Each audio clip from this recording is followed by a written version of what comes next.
Apple's upcoming 2025 iPhone launch is being viewed as more than just a product release. Our analysis indicates it's actually the starting gun for a 3-year super cycle. But the real story here isn't just about the phone. It's about a fundamental re-engineering of the entire global technology supply chain. We're going to break down exactly what that means. So let's get right to the central thesis. The argument is that we are moving well beyond simple incremental updates. What we're witnessing is the beginning of a sustained 3-year period of significant technological leaps, what the source material calls an innovation supercycle. Here's the roadmap for our analysis today. We'll start with the supercycle thesis itself. Then, we'll examine the specific hardware driving it, forecast the potential market impact, dig into the critical value migration within the supply chain, and finally, assess the new geopolitical risks involved. All right, let's dive into Section 1. The core argument here is that if you're only looking at the new iPhone, you're missing the most important part of the story. The real transformation is a fundamental reallocation of value that's happening deep inside the supply chain. This analysis really demands a shift in perspective. You see, the old view was always to focus on Apple's quarterly sales figures and the device's incremental updates.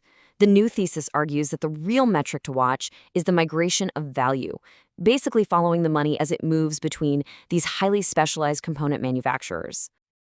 And it's crucial to understand that this isn't a singular event. The analysis lays out a very deliberate, multi-year roadmap. It kicks off in 2025 with a revolution in performance, followed by a major shift in form factor in 2026, and it all culminates in a potential design revolution in 2027. Okay, so that's the high-level thesis. Now let's get granular and look at the specific hardware upgrades that are expected to actually trigger this entire cycle. You're seeing a really strategic set of upgrades here. For instance, bringing the high-end ProMotion display to the standard models is a clear play to drive mass-market volume. At the same time, introducing a brand new vapor chamber thermal system in the Pro models is what's needed to unlock the full performance of the A19 Pro chip, especially for on-device AI. This table really lays out that multi-pronged strategy. Each upgrade serves a very distinct purpose. On one hand, you're democratizing high-end features to drive upgrades across the board. On the other, you're enabling next-generation computing power in the premium tiers, and even creating a whole new design-focused category.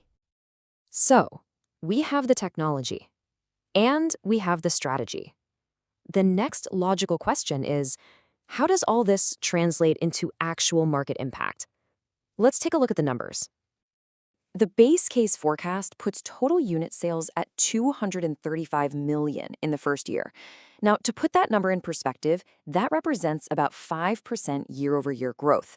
That might not sound huge, but it's significantly outpacing the broader smartphone market, which is projected to grow at only about 1%.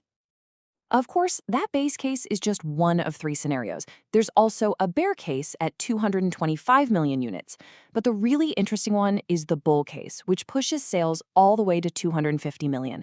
And that scenario hinges on one absolutely critical factor, a truly compelling on-device AI experience that actually shortens the user replacement cycle by as much as 6 months. And this brings us to Apple's AI strategy, which is pretty central to that bull case. The analysis describes it as pragmatic. You see, by integrating best-in-class third-party models, instead of trying to build everything from scratch, Apple effectively de-risks the whole rollout. This significantly increases the odds of them delivering a powerful AI catalyst for hardware upgrades, making that bull case far more plausible. All right, and this brings us to what is arguably the most important part of this entire analysis, the great value migration. This is where the most fundamental economic shift is really taking place, deep within the supply chain. So before we go any further, let's be precise about the terminology. We're talking about BOM value migration. BOM, of course, stands for Bill of Materials. And this concept refers to a fundamental reshuffling of where the cost, and therefore the value, is actually concentrated among a product's various components. So what does this look like in practice? Well, the clearest and most dramatic example is in thermal management. We're seeing a shift away from simple graphite sheets to highly advanced vapor chamber systems. This means cooling is no longer just a passive component. It's a critical, high-value system that's required to unlock the A19 Pro chip's full potential. And to quantify this shift, just look at the numbers. We are not talking about an incremental change here. The analysis shows the value of the thermal component in the Pro models increasing by an order of magnitude, from roughly $1 per unit to nearly $10 per unit.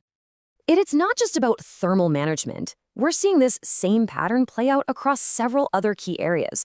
Value is also migrating toward advanced materials, like the ultra-thin glass needed for future foldables, precision mechanics for things like hinges, and of course, increasingly complex optical systems. So when you map it all out like this, the key takeaway becomes undeniable. The most significant value creation is no longer happening in final assembly. It's migrating to these high-tech, high-barrier-to-entry component segments, the ones that demand massive capital investment and incredibly deep expertise. Now, of course, no credible analysis is complete without a clear-eyed look at the risks. And in this case, two factors really dominate the outlook: geopolitical pressure and the challenges of execution. So, what are the potential headwinds here? What could realistically throw this entire supercycle thesis off course? The analysis points to two primary areas of risk. What's interesting is that the very nature of the risk has evolved. Tariffs, for example, are increasingly being priced in as a structural cost of doing business. The bigger challenge now is the immense operational difficulty of actually executing a supply chain diversification under that pressure. So the key uncertainty isn't if tariffs exist, but if they escalate significantly beyond the current baseline. And this brings us right back to our ultimate takeaway. The 2025 iPhone launch is the catalyst, yes, but the real enduring story, the one with longer-term implications, is the fundamental re-engineering of value and capability that's happening right now within the global tech supply chain. Which leaves us with a final, crucial question to consider. As this next supercycle unfolds, perhaps the focus for observers shouldn't just be on what consumers will buy. Instead, it should be on which of these specialized, often hidden innovators deep in the supply chain are the ones who are truly building the future.